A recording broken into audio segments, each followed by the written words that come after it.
Welcome to our true crime channel, where history's hidden tragedies come alive. Today, we uncover the shocking story of the Sultana Steamboat prisoner tragedy of 1865. Over 1,100 men survived war and prison only to face disaster on the river. Stay tuned and don't forget to subscribe for more real stories that history almost forgot. The river was quiet. Then it exploded. Just after 2 a.m. on April 27, 1865, a loud blast ripped through the darkness of the Mississippi River. Fire shot into the sky, wood splintered, steam screamed. Men who had survived prison camps and the Civil War were thrown into the freezing black water. The steamboat Sultana had just blown apart. More than 2,000 people were on board. The boat was built to carry around 376. Within seconds, flames swallowed the decks. Soldiers, recently freed from Confederate prison camps, ran in panic. Some were still weak from starvation. Some could barely stand. Now they had to choose, burn or jump. Men leaped into the river. Many could not swim. The current was strong. The water was cold. Burning wreckage floated around them. Screams filled the night. Over 1,000 people would die before sunrise.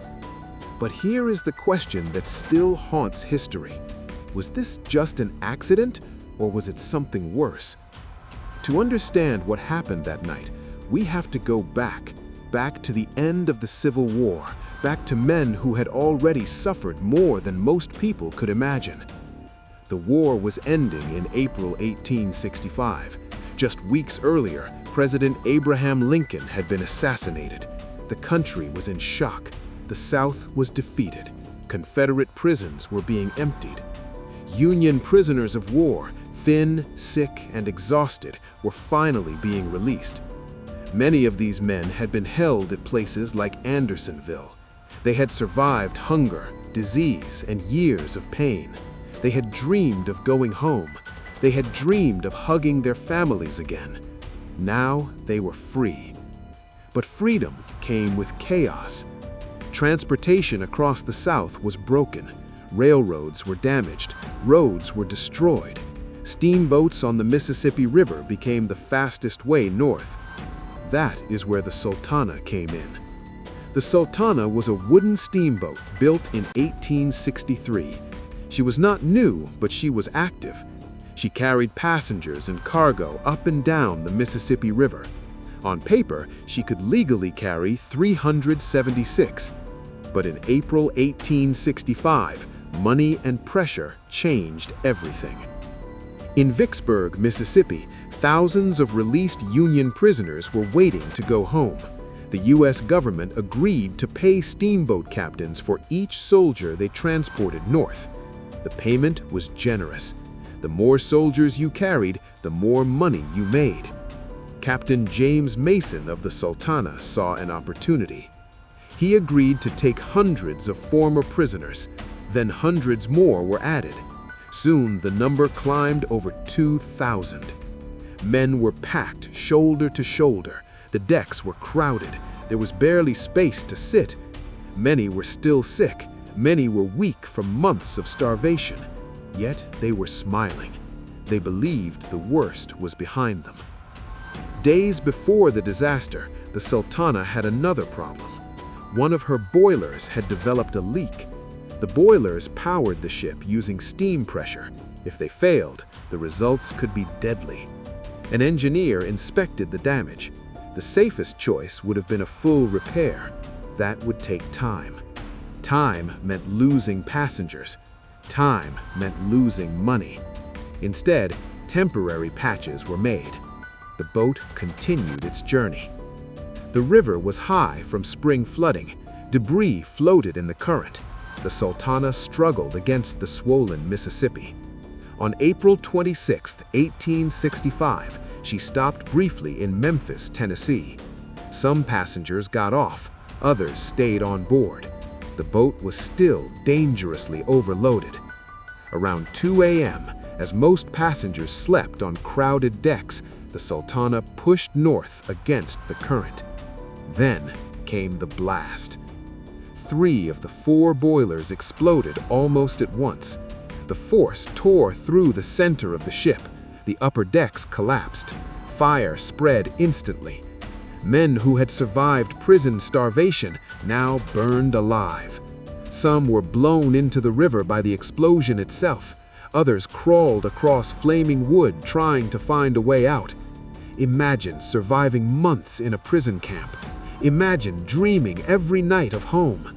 Then, just days from safety, the boat beneath you explodes. That was their reality. Survivors later said the sound was like thunder cracking the sky. One moment there was quiet river mist, the next fire and chaos. Those who jumped into the water faced another danger. The Mississippi was cold and powerful. Many former prisoners were too weak to swim. Some clung to floating boards. Some disappeared under the current.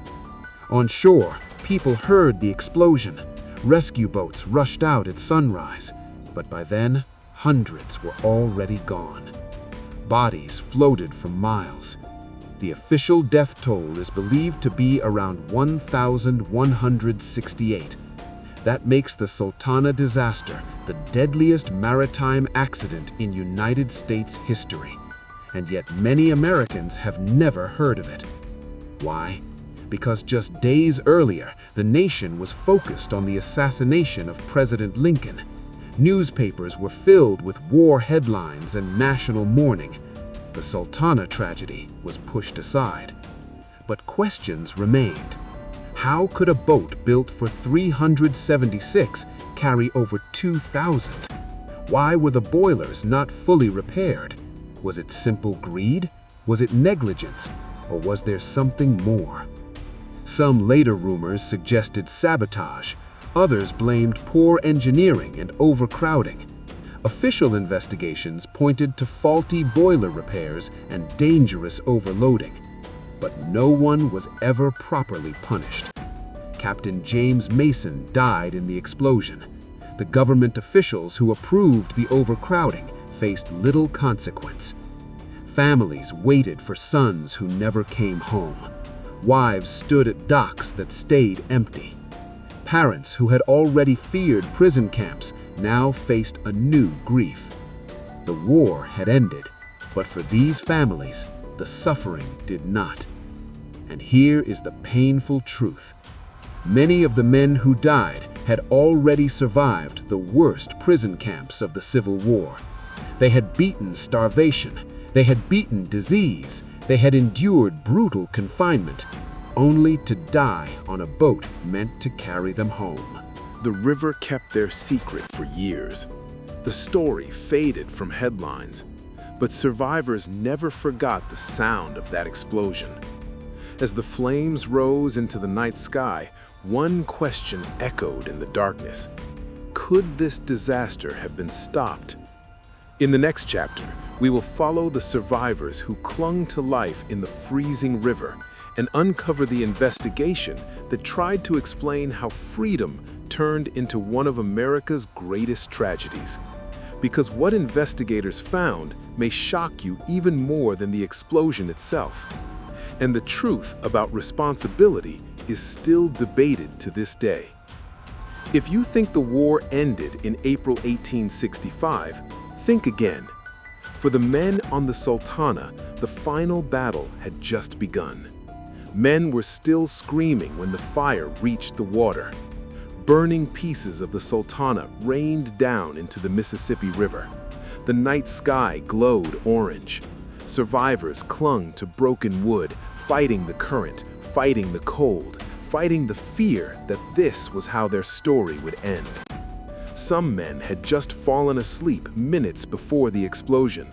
Now they were awake in darkness, choking on smoke, their clothes on fire. Others were thrown straight into the river when the boilers burst. Many were too weak to swim. Months in prison camps had left them thin and fragile. One survivor later said the river looked like it was covered in heads. Hundreds of men floated, calling for help. Some prayed. Some called out for their mothers. Some simply went silent.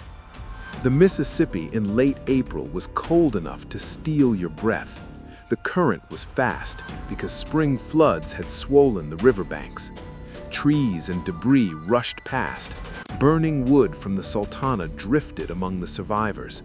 And then came the worst part, the waiting. Rescue would not arrive instantly. It was just after 2 a.m. Most people along the shore were asleep. When they heard the explosion, they did not know what had happened. Some thought it was thunder. Others feared another act of war. It took time for boats to respond. In that time, men drowned. Some were pulled under by their heavy boots and soaked uniforms. Some tried to hold on to friends, but lost their grip.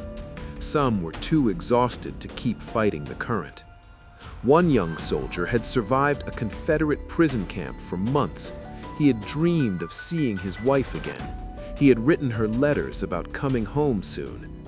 That night, he disappeared beneath the river just miles from safety. As dawn approached, the river revealed the scale of the disaster. Bodies floated for miles downstream. Rescue boats from Memphis rushed toward the wreckage as soon as daylight came. Civilians, soldiers, and dock workers joined together to pull survivors from the water. Some rescuers leaned over the sides of their boats, grabbing hands at the last second. Others were too late. Men were found clinging to pieces of the wreck hours after the explosion. Their fingers were stiff from cold. Their voices were weak. Many had burns across their bodies. Hospitals in Memphis quickly filled. Doctors were not prepared for this many injured men. Some survivors had broken bones from the blast. Others had deep burns from steam and fire. Many were in shock, shaking uncontrollably. And still, the counting had barely begun. The Sultana had been carrying around 2,100 people. More than 1,100 were now dead. It remains the deadliest maritime disaster in United States history. More deadly than the Titanic, more deadly than many famous shipwrecks people remember. Yet at the time, the nation barely paused. Why? Because only 12 days earlier, President Abraham Lincoln had been assassinated. The country was consumed with grief. Newspapers were filled with stories about the manhunt for John Wilkes Booth and the trial of the conspirators. The Sultana tragedy was pushed to the side. Small headlines, short articles, no national outrage. But survivors were asking questions. They knew how crowded the boat had been. They remembered how the decks were packed shoulder to shoulder. They remembered hearing that one of the boilers had been leaking days before. Some whispered the word greed. The U.S. government had agreed to pay steamboat operators for each former prisoner they transported north. The payment was about $5 per enlisted soldier and $10 per officer. That was a large amount of money in 1865. The more soldiers you carried, the more money you earned. Captain James Cass Mason of the Sultana had already experienced boiler problems before reaching Vicksburg. Instead of taking days for full repairs, quick patchwork was done. The ship continued its journey. Why rush? Because if he delayed, another boat might take the prisoners and the payment. Investigators later examined the remains of the boilers. They believed the cause was a combination of overcrowding, poor maintenance, and dangerous steam pressure. The Sultana was fighting a strong current that night. To move upstream, the engines had to work harder. That increased pressure in already weakened boilers. When steam pressure builds too high, something has to give. At 2 a.m., it did. But not everyone agreed with the official explanation. Some rumors spread that a Confederate sympathizer had planted a coal torpedo, an explosive device hidden in coal fuel. Similar sabotage devices had been used during the war. Could someone have slipped one aboard? There was never clear proof. No arrests were made for sabotage. The official investigation leaned toward mechanical failure and overcrowding. Still, many families were not satisfied. No major government officials were punished. No large criminal trials followed. The disaster slowly faded from public attention. But for the survivors, it never faded. One man recalled floating for hours, watching the sky turn from black to gray. He said he could hear men calling for help until their voices grew quiet, one by one. Another survivor described holding on to a piece of wood with 3 others. One let go first, then another. By sunrise, he was alone. Think about that. Surviving prison camps, surviving war, then losing friends within arm's reach. The emotional pain was as deep as the river. Families across the north waited at train stations and docks. They expected joyful reunions. Instead, telegrams arrived. Lists of the missing were printed.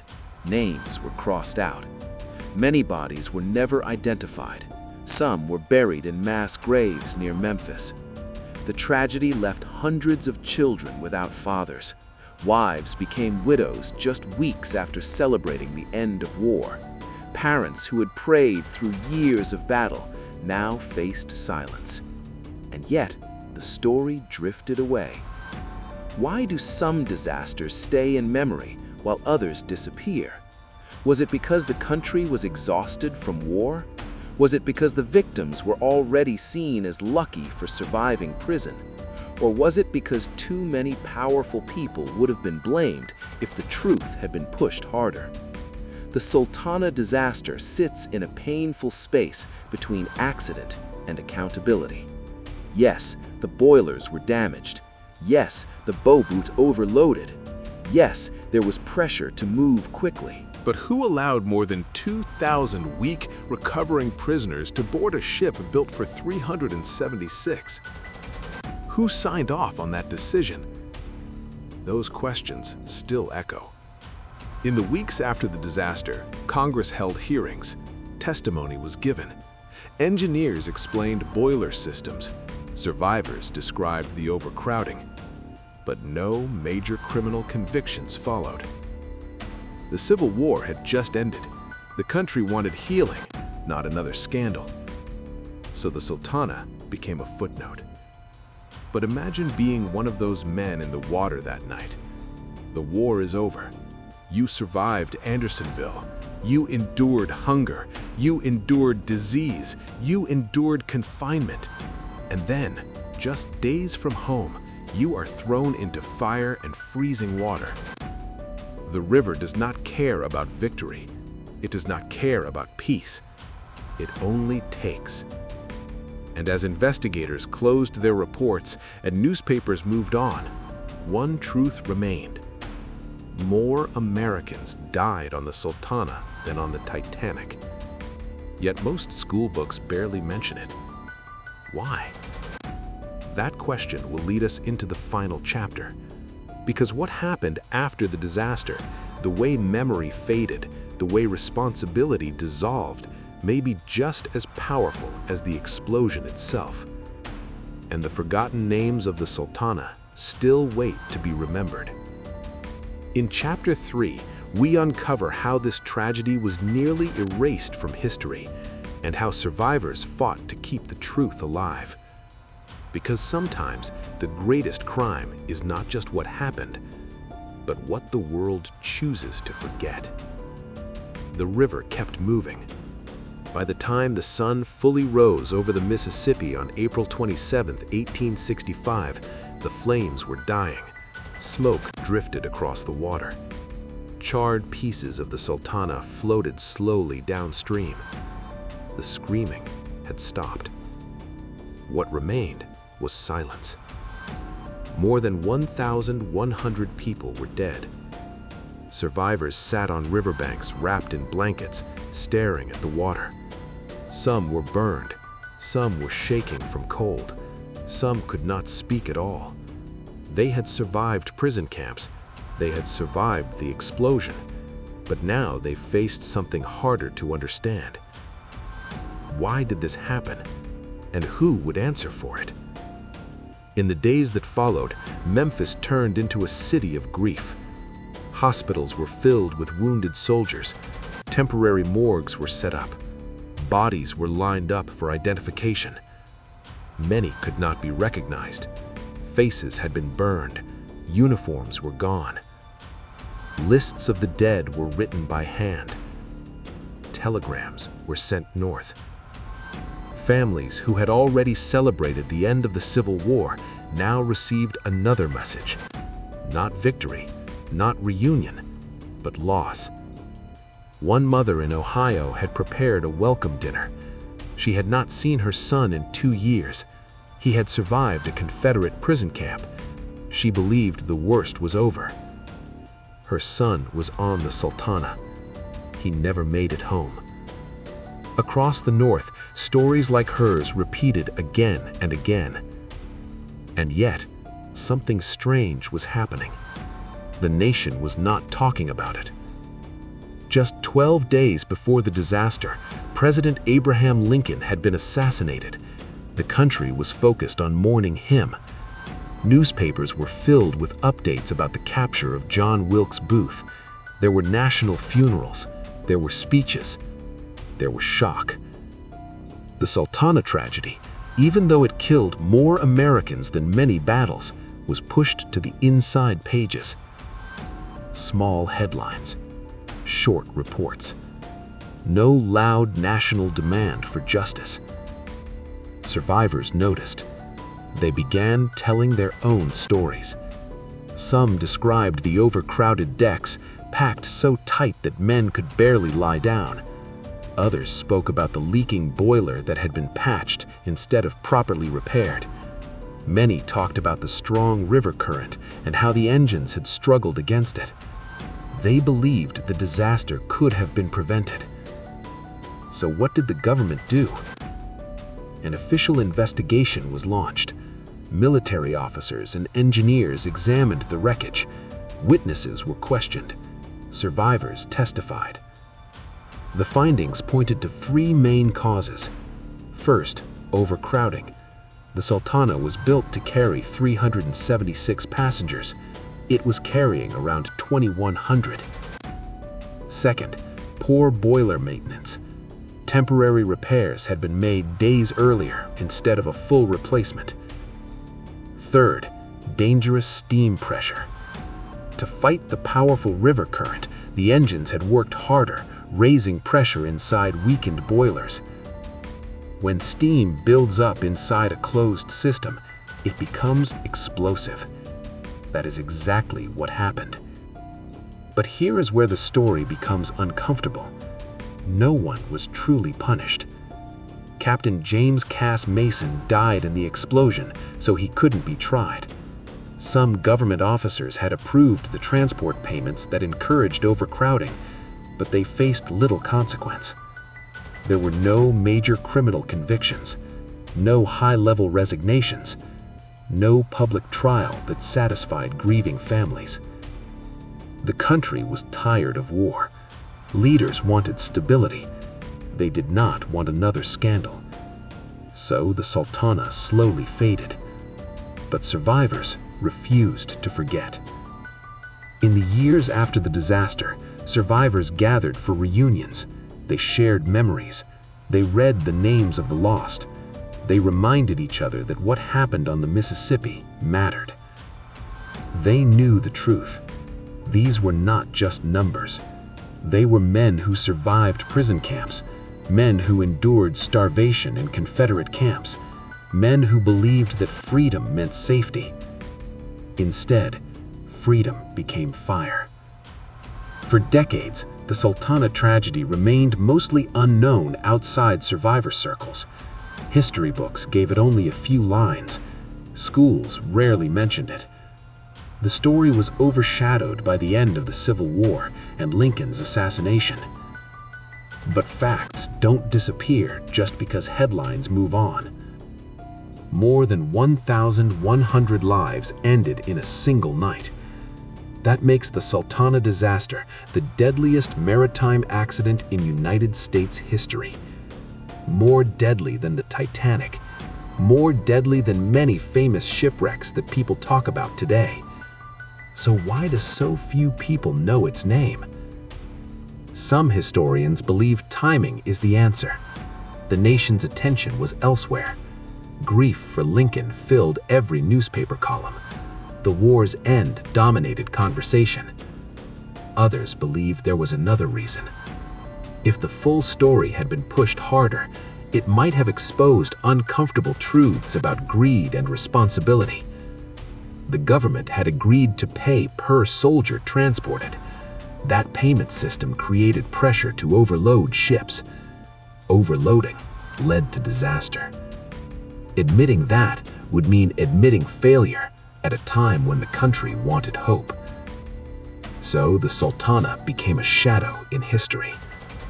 But shadows can return to light. In the 20th century, researchers and descendants of victims began digging into records. They published survivor accounts. They studied boiler designs. They traced family histories. They worked to restore memory. Memorials were built.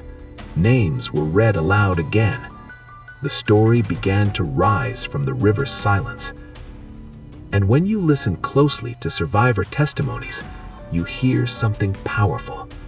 Not just anger, not just sadness, but disbelief. Men who faced death in prison camps said the explosion felt like betrayal. They had trusted that the worst was behind them. They believed they were finally safe.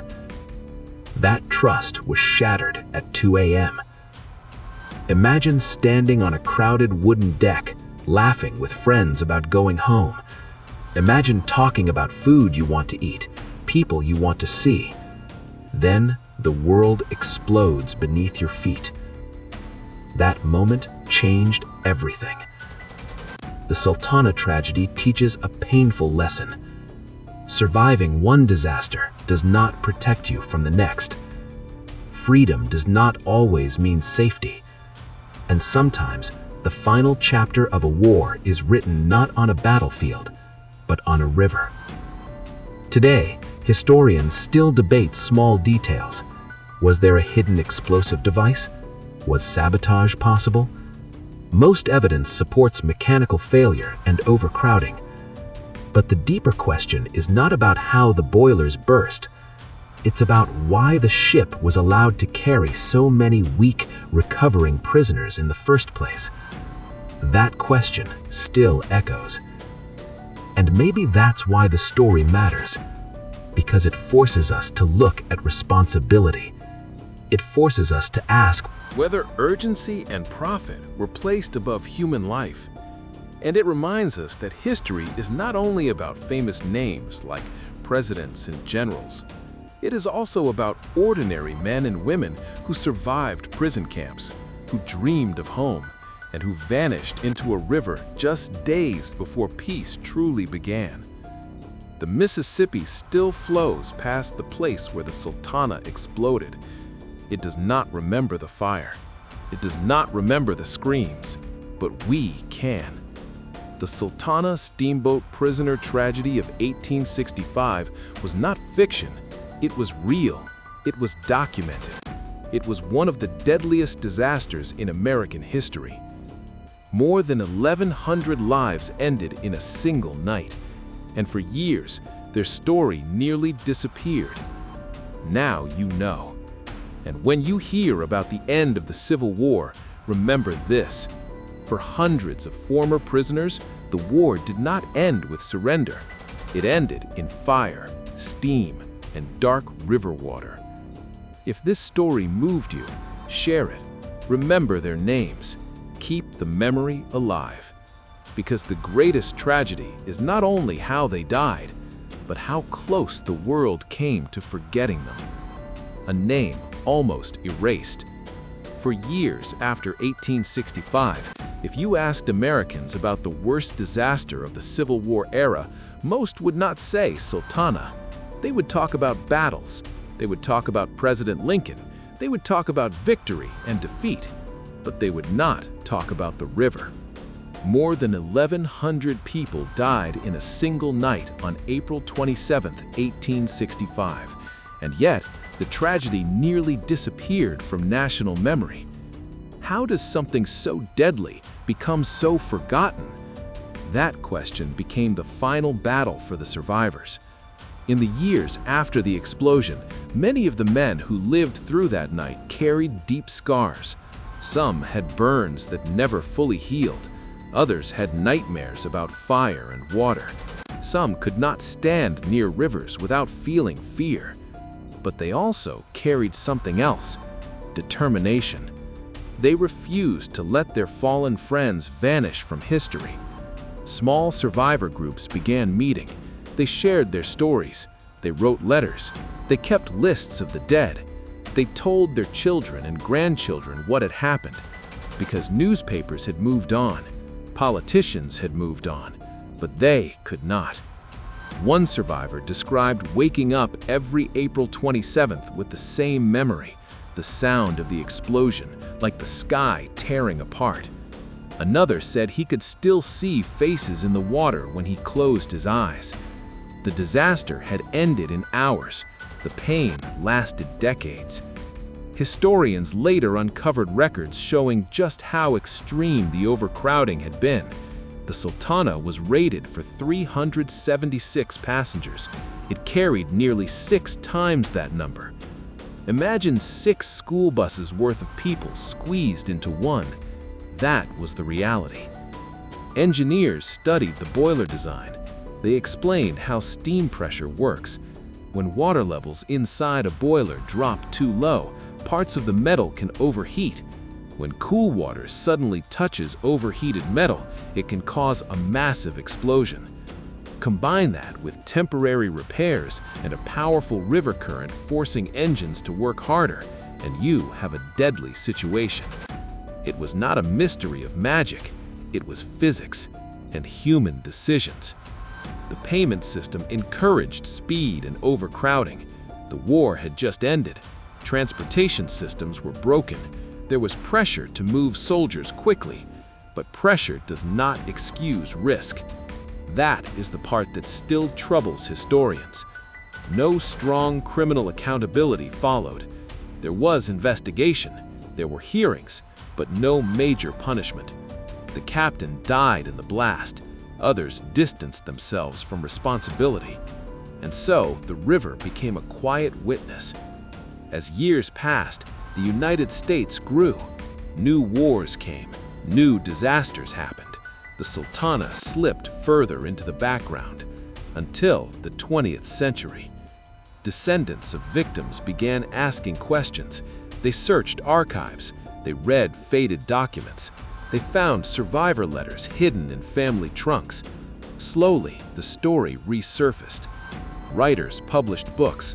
Memorial markers were placed. The site near Marion, Arkansas, where much of the wreckage drifted, became a place of remembrance. Names were spoken again. Not just numbers, not just statistics, but names. Fathers, sons, brothers, friends. The Sultana Steamboat prisoner tragedy of 1865 is real. It is documented. It is one of the most powerful and overlooked true crime disasters in American history. It reminds us that survival is not always the end of danger. It reminds us that responsibility matters. And it reminds us that even forgotten stories deserve to be told. As you leave this chapter, ask yourself one question. If history had not been distracted, would justice have looked different? That question still floats on the river, and it's up to us to keep asking it. The river gave up its secrets slowly. Years passed, then decades, then more than a century. But the Sultana did not disappear completely. In quiet towns across the north, families kept stories alive. A grandfather would sit at a table and describe the sound of the explosion. A grandmother would unfold a faded letter from a son who never came home. Children would listen, not fully understanding that they were hearing one of the deadliest disasters in American history. more than 1,100 lives lost. And still, the question remained, was it simply a tragic accident, or was it a failure that should have been prevented? As the 1900s began, historians and researchers started to take a closer look. Old government records were reopened. Testimonies from survivors were studied again. The numbers were checked and rechecked. The truth was clear. The Sultana was built to carry 376 passengers. It carried nearly 2,100. That fact alone is hard to ignore. Imagine standing on a wooden deck so crowded that you can't stretch your legs. Imagine sleeping shoulder to shoulder with strangers. Imagine being weak from months of prison starvation and still being packed onto a boat far beyond its limit. That was not fate. That was a decision. Engineers also re-examined how the boiler exploded. Steamboat boilers in the 1860s were powerful but dangerous. They relied on careful maintenance and steady water levels. If water levels inside a boiler drop too low, parts of the metal can overheat. If cool water suddenly touches overheated metal, it can cause a massive explosion.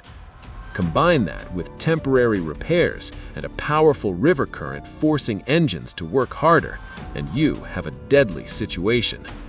It was not a mystery of magic. It was physics and human decisions. The payment system encouraged speed and overcrowding. The war had just ended. Transportation systems were broken. There was pressure to move soldiers quickly, but pressure does not excuse risk. That is the part that still troubles historians. No strong criminal accountability followed. There was investigation, there were hearings, but no major punishment. The captain died in the blast. Others distanced themselves from responsibility. And so the river became a quiet witness. As years passed, the United States grew. New wars came. New disasters happened.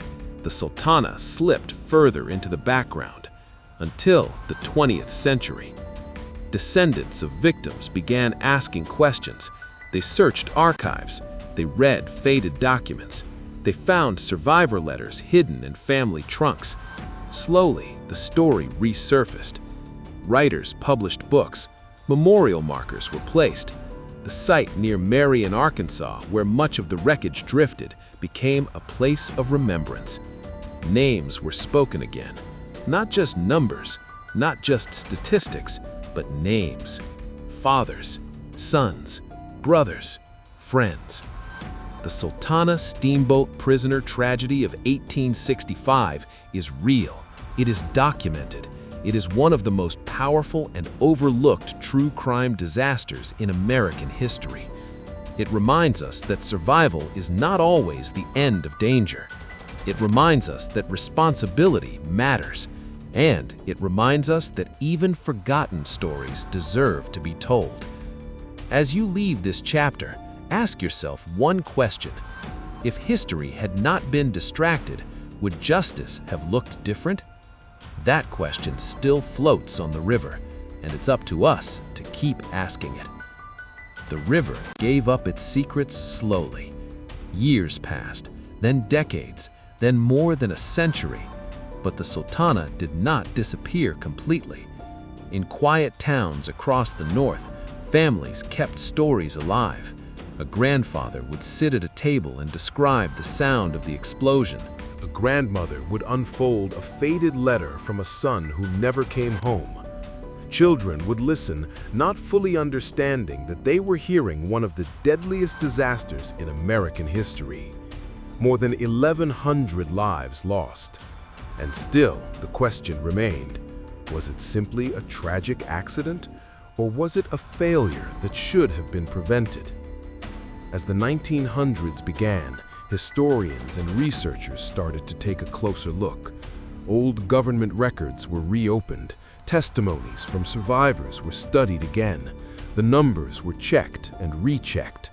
The truth was clear. The Sultana was built to carry 376 passengers. It carried nearly 2,100.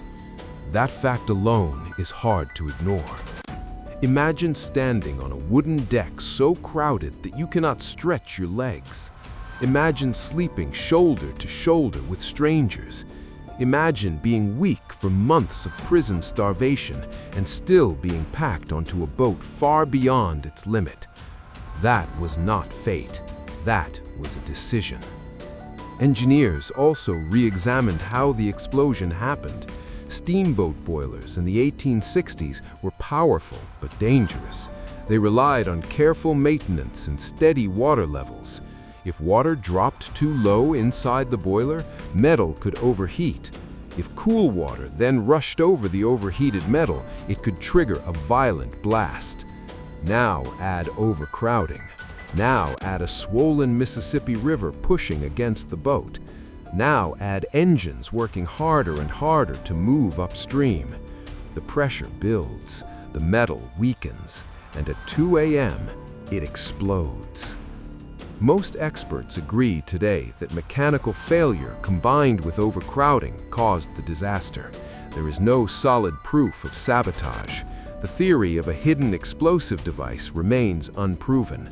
But even without sabotage, the outcome was deadly enough. What troubles many historians is not just how the boilers burst, it is how preventable the situation was. The captain knew about the leaking boiler days earlier. Temporary repairs were made instead of full replacements. Government transport payments encouraged loading as many former prisoners as possible. Everyone involved may have believed they were simply moving men home quickly, but speed replaced caution, and caution could have saved lives. In the late 19th century, divers searched parts of the Mississippi River for remains of the Sultana. Some wreckage was located buried beneath layers of mud. Pieces of metal and wood were recovered, silent witnesses from 1865. Memorials were built near Marion, Arkansas, close to where much of the wreckage drifted. Each year, small groups gather to remember. Names are read, stories are shared, because memory is a form of justice. The Sultana disaster now holds its rightful place in history books as the deadliest maritime disaster in United States history. More deadly than the Titanic, more deadly than many well-known shipwrecks, yet it still does not receive the same attention, perhaps because there was no dramatic iceberg, no famous captain who survived to tell the tale, no single villain to blame, just a series of human choices. That is what makes the story powerful. It shows how small risks ignored one after another can build into catastrophe. It shows how even after surviving war and imprisonment, danger can return in unexpected ways. And it shows how history can forget those who deserve to be remembered. Think about the men aboard the Sultana one last time. They had endured Confederate prison camps. They had suffered hunger and disease. They had dreamed of home. They boarded the Sultana believing the nightmare was over. They did not know they were stepping into another. The explosion lasted seconds. The fire lasted hours. The grief lasted lifetimes. For some families, there were no bodies to bury. The river carried them away. For others, there was only a name on a list. The Civil War officially ended in 1865, but for the families of the Sultana, the pain continued long after. Today, when we study true crime and historical disasters, we often look for villains and heroes. The Sultana story is different. It is about responsibility. It is about pressure and profit. It is about how timing can bury tragedy beneath bigger headlines. And it is about remembering those who nearly slipped out of history. The Mississippi River still flows quietly. It does not reveal what lies beneath its muddy floor, but we know. On April 27, 1865, just days after the war ended and less than 2 weeks after President Lincoln's assassination, more than 1,100 former Union prisoners of war died in an explosion that could have been prevented. The The Sultana Steamboat prisoner tragedy is real. It happened, it is documented, and it deserves to be remembered. If this story has stayed with you, let it move beyond this moment. Share it, talk about it, keep the names alive. Because sometimes the greatest injustice is not only the disaster itself, but the silence that follows. And as long as we tell their story, the men of the Sultana will never truly be lost to the river again. The courtroom was quiet. Papers shuffled. Men cleared their throats. Outside, the war had ended. The country was trying to heal. But inside that room, one question refused to rest. Who was responsible for the Sultana? More than 1,100 former Union prisoners of war were dead, burned, drowned, lost in the dark waters of the Mississippi River. And now, months later, officials were trying to decide if someone should be punished. But something strange happened. Nothing did. No one went to prison. No captain was locked in a cell. No government officer was stripped of rank. No engineer was convicted of murder or negligence. The disaster was discussed. Testimony was taken. Blame was suggested. But in the end, the case faded. Just like the headlines had faded in April 1865. Why? Because the nation was overwhelmed. President Abraham Lincoln had been assassinated just days before the explosion. The country was grieving its leader. The Civil War had just ended. Soldiers were returning home. The South was in ruins. The government was trying to rebuild an entire nation. In that chaos, the Sultana slipped into the background. Investigators looked at Captain J. Cass Mason. He had agreed to carry far more passengers than the boat was built for. He knew one boiler had been leaking. He chose temporary repairs instead of full replacement. He pushed the boat upstream against the strong current. Those were facts. But Captain Mason did not survive the explosion. He died in the river that night. Dead men cannot stand trial. Government officers were also questioned. It was discovered that officers responsible for arranging transportation were paid per soldier transported. The more men they loaded onto boats, the more money they earned. That created pressure. And pressure creates bad decisions. Some evidence suggested that bribes may have been exchanged to allow the Sultana to carry extra prisoners, but proof was weak. Records were incomplete. Witnesses disagreed. Without strong evidence, no one could be convicted. So, the disaster was labeled a tragic accident, and life moved on. But for the families, life did not simply move on. In small towns across Ohio, Indiana, Michigan, and other northern states, mothers waited for sons who would never arrive.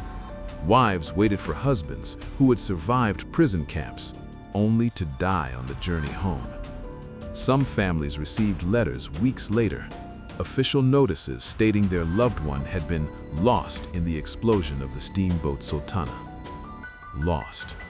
Such a small word for such a large grief. Many bodies were never recovered. The Mississippi River carried them far downstream. Some were buried in shallow graves near Memphis. Others were never found at all. For years, widows tried to receive pensions. Some struggled to prove that their husbands had survived Confederate prisons, only to die in a government transport disaster.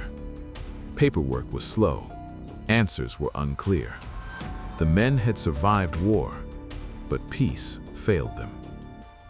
As decades passed, the story nearly disappeared. School books rarely mentioned it. Newspapers did not revisit it. The Titanic, which sank in 1912, became famous around the world. But the Sultana, which killed more people, remained mostly unknown. Why do some tragedies become legends, while others are forgotten? Perhaps because the Sultana's passengers were not wealthy travelers. They were tired soldiers, former prisoners, men who had already suffered. There were no grand ballrooms, no famous millionaires, no dramatic photographs. just wood, steam, darkness, and fire. In the early 1900s, survivors began to gather at reunions. The number of living witnesses grew smaller each year. They told their stories to one another. They described the heat of the flames, the screams in the water, the freezing cold river. They carried scars on their bodies and scars in their minds. One survivor said he could still hear the explosion in his dreams, even 40 years later. That is the kind of sound that never leaves you. As the 20th century moved forward, historians began digging deeper. They compared passenger lists. They studied engineering reports. They examined testimony that had been ignored. A clearer picture formed. The boilers likely exploded because of low water levels combined with unstable pressure. The overcrowding made the boat top-heavy. The swollen river current strained the engines. Small problems stacked on top of each other until they became deadly. No single act of evil, but a chain of risky choices. In the 1980s and 1990s, interest in the Sultana grew again. Writers published books, documentaries were made, memorial groups formed. Divers searched parts of the Mississippi River and located pieces of the wreckage buried under mud and farmland. The river had changed course over time, leaving the wreckage far from its original location. Imagine that. The boat once floated in deep water. Now its remains rested beneath fields of grass. Time had covered it, but not erased it. A memorial was built in Marion, Arkansas, near where much of the wreckage came to rest. Names of the dead were carved into stone. Visitors walk quietly among them. Some bring flowers, some simply stand and read. Every April, ceremonies are held to honor the victims. More than 160 years later, people still gather, because memory matters. The Sultana disaster teaches lessons that reach beyond 1865. It shows what can happen when safety is pushed aside for speed. It shows how financial incentives can lead to overcrowding and risk. It shows how a tragedy can be overshadowed by bigger headlines. And it reminds us that not all victims become famous. Some are almost forgotten, but not completely. Today, historians rank the Sultana as the deadliest maritime disaster in United States history. More lives were lost on that wooden steamboat than on the Titanic. And yet, ask many people about it, and they may not know the name. That silence is part of the tragedy. The men aboard the Sultana had already endured Confederate prison camps like Andersonville and Cahaba. They had faced starvation, disease, and despair. They survived, only to step onto a boat that carried them into another nightmare. The story is not fiction. It is not legend. It is real.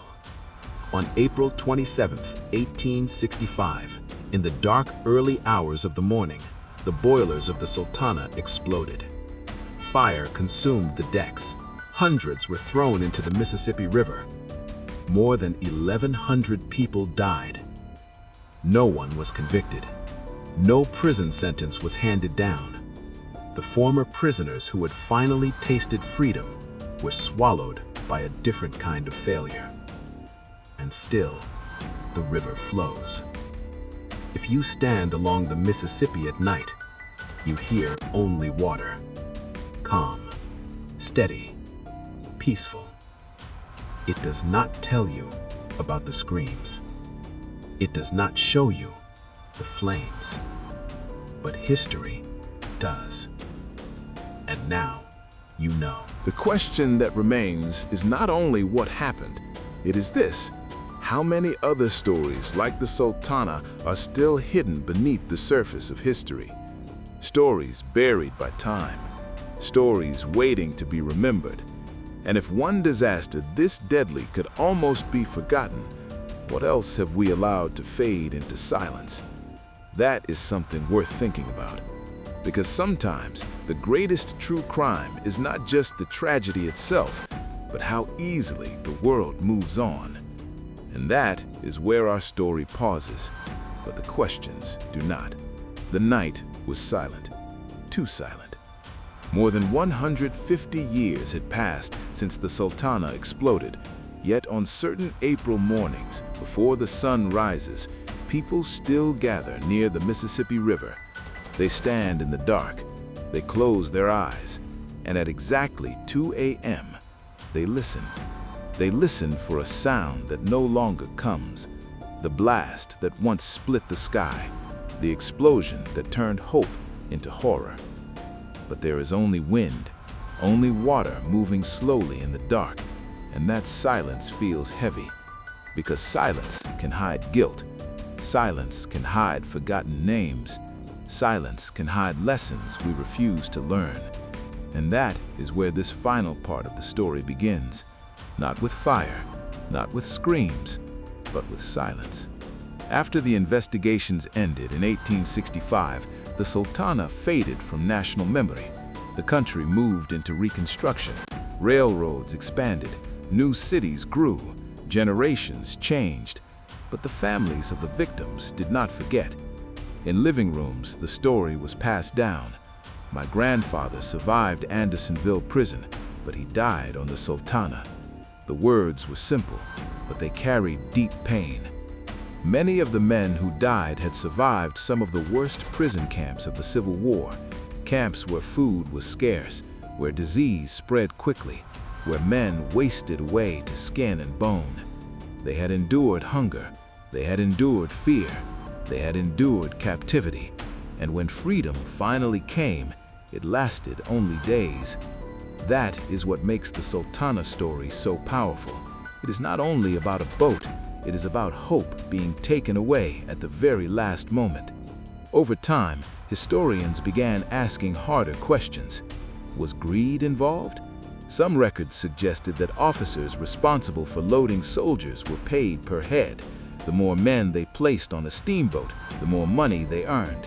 That system created pressure, and pressure can twist judgment. Imagine standing on that dock in 1865. Hundreds of thin, weak former prisoners begging for a ride home. Everyone desperate to leave quickly. The war is over. The nation is tired. People want closure. Do you slow down and inspect every bolt and boiler, or do you wave them aboard and promise yourself it will be fine? That moment, that decision, may have sealed their fate. Modern engineers who studied the Sultana believe the explosion was caused by unstable water levels inside the boilers. The Mississippi River was swollen and rough, the boat tilted from side to side. When water inside the boiler shifted, parts of the metal overheated. Then cold water rushed back over the hot metal, and metal that is suddenly cooled after extreme heat can shatter. It was a deadly combination of design weakness, overcrowding, and river conditions. But even if it was mechanical failure, was it still avoidable? That question still hangs in the air, because the boiler had been leaking days before the explosion, because repairs were rushed, because the boat carried nearly 6 times the number of passengers it was built for. Those are not rumors, those are facts, and facts matter. In the late 19th century, interest in the Sultana grew stronger. Writers published detailed research, memorial associations formed, descendants of victims connected through letters and meetings. In Marion, Arkansas, a memorial now stands, names carved in stone. Each name once belonged to a man who survived war. Each name once belonged to someone's son, someone's brother, someone's father. When visitors walk through the memorial, they often notice something strange. There are so many names, more than many battlefields, and yet this was not a battle. It was transportation. It was supposed to be safe. That truth makes it harder to accept. The Sultana also reminds us how quickly history can bury events. Just days before the explosion, President Abraham Lincoln was assassinated. The entire nation was in shock. Newspapers were filled with news about Lincoln's funeral procession and the search for John Wilkes Booth. The Sultana disaster happened in the shadow of national grief, and in that shadow, it nearly disappeared. But today, more people are learning about it. Schools are beginning to teach it. Documentaries are telling the story. Families are sharing records and letters online. The silence is breaking, and that matters, because when tragedies are forgotten, lessons can also be forgotten. Overcrowding, ignoring warning signs, rushing repairs, putting speed before safety. These are not problems only from 1865. They are problems that still exist in the world today. The Sultana is not just a story from the past, it is a warning, and warnings should not be ignored. Imagine if Captain Mason had refused to overload the boat. Imagine if full repairs had been completed. Imagine if payment systems did not reward overcrowding. Maybe 1,100 men would have reached home safely. Maybe children would have grown up with fathers who never returned. Maybe history would look slightly different. But history cannot be changed. It can only be remembered. And remembering is powerful, because remembering gives dignity to the lost. It gives voice to those swallowed by the river. It tells the world that their lives mattered, even if no one went to prison, even if no court delivered justice. Justice can still exist in memory. Today, the Mississippi River still flows where the Sultana once burned. The river does not look dangerous. It looks calm, peaceful. But beneath that surface lies mud, metal, and fragments of a wooden steamboat, buried, waiting. And maybe that's the final image of this story. Not fire, not screaming, but something quieter. A river that remembers even when people forget. On April 27, 1865, more than 1,100 former Union prisoners of war died in the explosion of the Sultana. It remains the deadliest maritime disaster in United States history. No single villain was punished. No dramatic trial captured the nation. Instead, there was silence. But silence does not erase truth. The truth is this: the men aboard the Sultana had already survived prison camps. They had survived war. They had earned their journey home. And yet, freedom lasted only hours. As we end this story, one question remains. If a disaster this large could nearly disappear from history, what responsibility do we have to remember it? Because stories fade only when we stop telling them, and the Sultana deserves to be told. So the next time you hear the Mississippi River mentioned, remember the night it burned. Remember the men who almost made it home. Remember the explosion at 2 a.m. And remember that sometimes the greatest tragedy is not just the event itself, but how close it came to being forgotten. The river is quiet now, but history is not. And as long as someone speaks the name Sultana, the silence will never fully return. At exactly 2 a.m., the sky turned white. Not gray, not orange, white. For a split second, the night over the Mississippi River looked like daytime. Then came the sound, a roar so violent it felt like the earth itself had cracked open. Men were asleep. Men were dreaming of home. And in that single heartbeat, the Sultana exploded. Wood shattered like matchsticks. Steam screamed into the air. Iron ripped apart. Flames shot upward, swallowing decks crowded with former Union prisoners of war who had already survived months of suffering.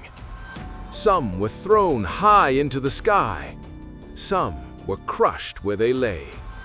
Some woke to fire already burning their clothes. And then, the river. Cold, black, endless. Hundreds of men were hurled into it without warning. And here is the part that makes it even harder to understand. They had survived Confederate prison camps. They had survived starvation. They had survived disease. But they could not survive the journey home. How did freedom turn into fire? To understand that final explosion, we must go back again, not to the prison camps this time, not to the overcrowded dock, but to the days just before the blast. The Sultana was not new. She had been built in 1863 during the Civil War. She was a wooden steamboat designed to carry about 376 passengers safely. That was her limit. But in April 1865, she carried nearly 2,100. That number alone should stop us. Picture a school bus meant for 40 children suddenly carrying 200. Now imagine that bus traveling through rough water, powered by giant steam boilers under intense pressure. It was a disaster waiting quietly. Days before the explosion, one of the Sultana's 4 boilers began leaking. Crew members knew something was wrong. The metal was strained. The river current was strong. The Mississippi was swollen from heavy rains. The captain faced a choice: stop, repair fully, delay the journey, or continue. He chose to continue. Temporary patches were made, not full replacements, not a deep repair, just enough to keep moving. Why? Because time meant money. Because officers were paid per soldier transported. Because everyone wanted the men home quickly. Because the war was over. Because no one expected the worst. But the worst does not ask permission. On the night of April 26, 1865, the Sultana pushed north against the current. The decks were crowded. Men slept packed tightly together. Some sang quietly. Some talked about farms and wives and children. Some simply stared at the stars. They believed the danger was behind them. Then came the early morning hours. Boilers on steamboats work by heating water to create steam. That steam builds pressure. That pressure turns giant wheels that move the boat forward. But if the water level inside drops too low, metal surfaces inside the boiler overheat, and overheated metal becomes weak. Now imagine the Sultana rocking side to side in rough water. Water inside the boilers shifts. One side of the metal becomes exposed to direct heat. It glows hotter and hotter. Then, as the boat shifts again, water rushes back over that superheated metal. In an instant, steam expands violently. Pressure spikes beyond control, and iron tears apart. At 2 a.m., 3 of the 4 boilers exploded almost at once. The blast ripped through the center of the ship. Fire spread instantly through dry wooden decks soaked in grease and fuel. Men closest to the boilers were killed immediately. Others ran blindly through smoke. Some jumped into the river to escape the flames. But the river was no friend. It was April. The water was cold. Many men were weak from months in prison camps. They could barely swim. Some clung to broken boards. Some clung to each other. Some simply disappeared. Rescue boats from Memphis arrived as quickly as they could once the explosion was heard. Citizens rushed to the riverbank. Lights flickered in the distance. But darkness slowed everything. And panic makes rescue harder. By sunrise, the Mississippi carried bodies downstream. Charred wood floated past. The Sultana's remains burned for hours before sinking. More than 1,100 people were dead. And yet, the country barely noticed. Just days earlier, President Abraham Lincoln had been assassinated. Newspapers were filled with funeral plans and national mourning. The hunt for John Wilkes Booth dominated headlines. The Sultana became a smaller story. But for the families waiting at home, it was everything. Mothers received letters weeks later. Wives were told their husbands had survived prison, only to die on a steamboat explosion. Imagine that moment.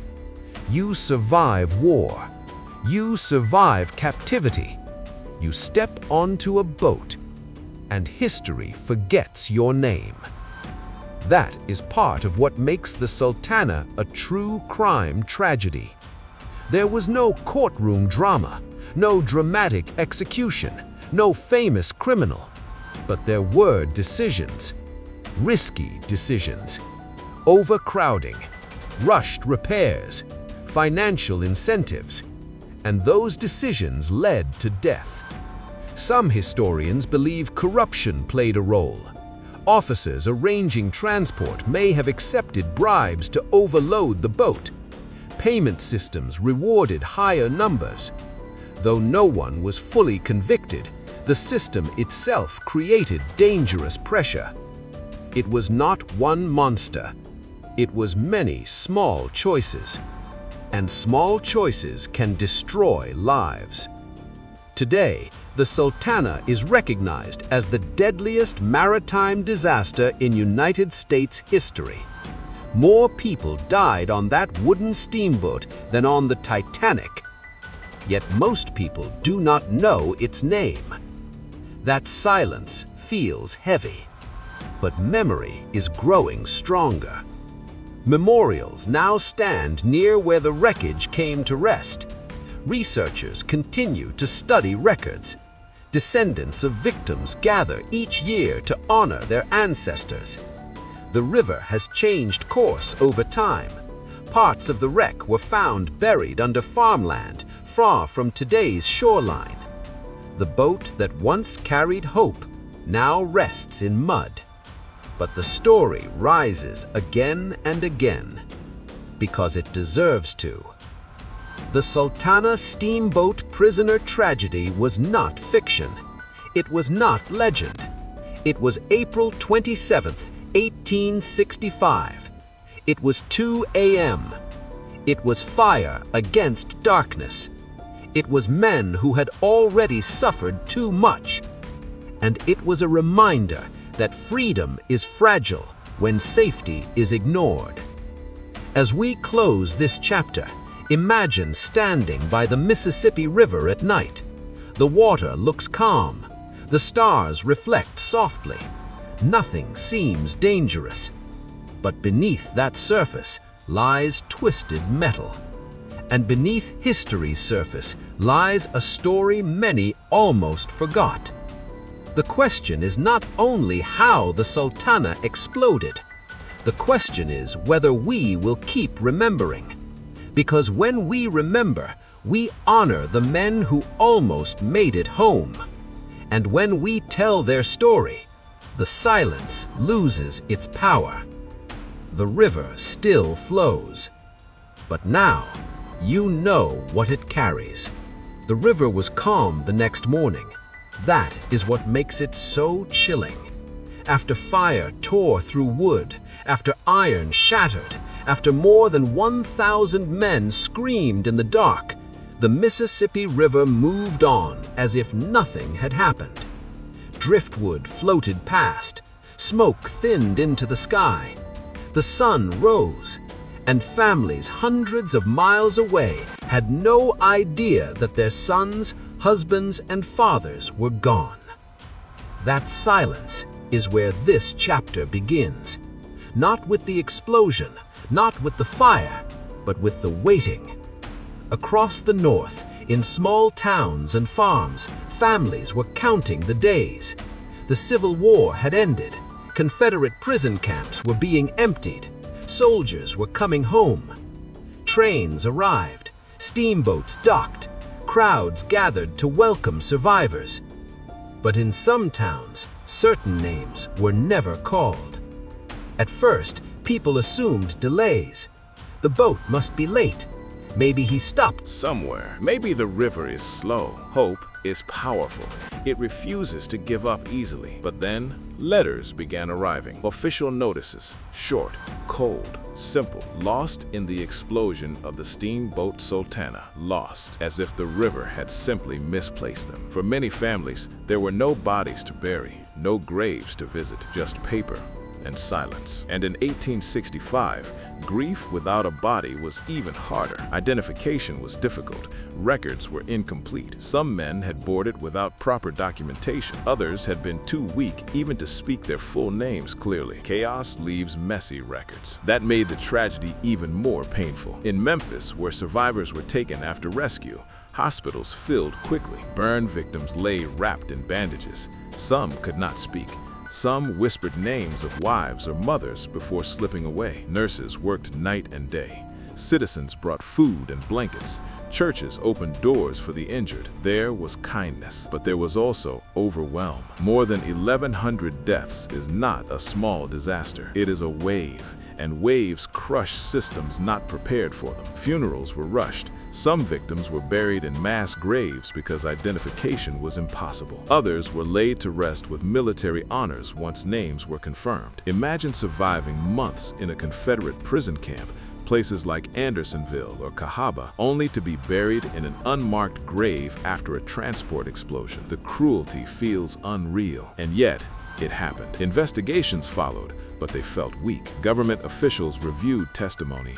Engineers discussed boiler mechanics. Witnesses described the overcrowding. Some whispered about bribes paid to overload the boat, but no strong punishment came. Captain J. Cass Mason had died in the explosion. Dead men cannot be questioned deeply. Government officers denied wrongdoing. Payment systems that rewarded transporting more soldiers were not fully condemned. The nation was exhausted. President Abraham Lincoln had been assassinated days earlier. The country's focus was on Reconstruction, revenge, rebuilding. The Sultana did not fit the narrative of victory or hope, so it faded. But survivors did not forget. Men who escaped the flames carried scars for life, burn scars, broken bones, nightmares. One survivor later described waking up years afterward, still hearing the explosion in his ears. Another said he could never again stand near a steam engine without feeling panic. Trauma does not disappear with time. It waits quietly inside. Reunions of Sultana survivors were held in later years. Fewer men attended each time as age took its toll. They would sit together and remember that night. Some cried. Some stayed silent, but all of them knew how close they had come to death, and they knew how many friends had not made it. As decades passed, the story almost slipped into history's shadows. The Titanic would later capture the world's imagination, books, movies, photographs, but the Sultana, which killed more people, remained mostly unknown. Why? Because its passengers were not wealthy elites. They were thin soldiers fresh from prison camps. Because it happened in the shadow of Lincoln's assassination. Because there was no single dramatic villain, just a system under pressure, just a boat overloaded, just warnings ignored. And sometimes, those quiet disasters are the ones history forgets first. But forgetting does not erase responsibility. Modern historians agree on several key truths. The Sultana was built for about 376 passengers. It carried nearly 2,100. One boiler had shown signs of trouble days earlier. Repairs were rushed. The Mississippi River was swollen and unstable. These facts are not guesses. They are documented. And when facts line up like that, they paint a clear picture of risk. Was it murder? No evidence proves intentional killing. Was it terrorism? No confirmed proof supports sabotage. But was it negligence? That question still echoes, because negligence can be just as deadly. Today, memorials stand in Arkansas and other states honoring the victims. Each April, ceremonies remember the men lost on April 27, 1865. Descendants gather. Names are read aloud. And for a moment, the silence breaks. That is important, because history is not just about battles and presidents. It is also about ordinary men who almost made it home. The Sultana story is about hope interrupted, about freedom that lasted only days, about how small decisions, overload just a few more men, delay a full repair, push forward one more night, can combine into catastrophe. It is also about memory. The Mississippi River has changed course since 1865. Parts of the wreck now lie buried under farmland, far from today's shoreline. Mud covers iron. Grass grows over what remains. But the story refuses to stay buried, because every time it is told, those men are remembered, and remembering is a form of justice. Imagine standing on the riverbank now. It looks peaceful. Boats pass safely. Children fish along the shore. Nothing suggests fire once lit the sky. Nothing suggests steam once screamed through the darkness. But beneath the calm water lies a lesson. Safety matters. Warnings matter. Human lives are not numbers on a payment list. As this chapter closes, think about the final moments of those men. They had endured prison. They had endured hunger. They had endured war. They believed they were going home. At 2 a.m., that belief shattered, and more than 1,100 stories ended in the river. The Sultana Steamboat prisoner tragedy is real. It happened. It nearly vanished from history. But now, you carry it. And the question remains, how many other forgotten tragedies wait beneath the surface of calm water? The river flows on, but history whispers. And if we listen carefully, we can still hear the echo of that explosion in the dark. The clock struck 2 a.m. one last time, not in 1865, but now. At a quiet memorial near the Mississippi River, people stand in darkness every year on April 27th. They do not shout. They do not cheer. They do not make noise. They wait, because 2 a.m. was the moment the Sultana exploded. And even though more than a century has passed, that moment still feels close. The river moves softly nearby, and in that silence, you can almost imagine it. A flash of white light, a roar that splits the sky, wood breaking, steam screaming, men waking in confusion as fire swallows the deck. It lasted seconds, but it changed thousands of lives forever. That is where we end this story. At the exact moment, everything was lost. But to understand why this final chapter matters, we must look at what remains. More than 1,100 former Union prisoners of war died when the steamboat Sultana exploded on April 27, 1865. It is the deadliest maritime disaster in United States history. And yet, for decades, most Americans never learned about it. The war had just ended. President Abraham Lincoln had been assassinated. The country was grieving, rebuilding, struggling to move forward. The Sultana became a footnote, but it was never small. The boat had been built to carry about 376 passengers. It carried nearly 2,100. That number still shocks historians today. The boilers had shown signs of trouble days earlier. Repairs were rushed instead of fully completed. Payment systems rewarded transporting more soldiers. The Mississippi River was swollen and strong. Each factor alone might not have caused disaster. Together, they created it. It was not one evil mastermind. It was pressure. It was haste. It was risk layered on risk. And sometimes that is how true tragedy happens. The men aboard the Sultana had already survived Confederate prison camps like Andersonville and Cahaba. They had endured starvation, sickness, and months of captivity. When the war ended, they believed their suffering was over. They stepped onto the Sultana with hope. Some laughed, some prayed, some stared quietly at the river, thinking about home. They did not know they were boarding their final journey. When the boilers exploded, the center of the boat vanished in fire. Men were thrown into freezing water.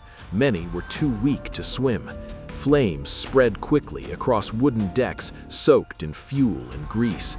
Rescue boats from Memphis came as fast as possible. Citizens rushed to help, but darkness slowed everything. By sunrise, the river carried hundreds of bodies downstream. Families would later receive short notices, lost in the explosion of the steamboat Sultana. Lost, as if they had simply wandered away. There were no major prison sentences, no dramatic trials that punished corruption. Captain J. Cass Mason died that night. Government officers denied serious wrongdoing.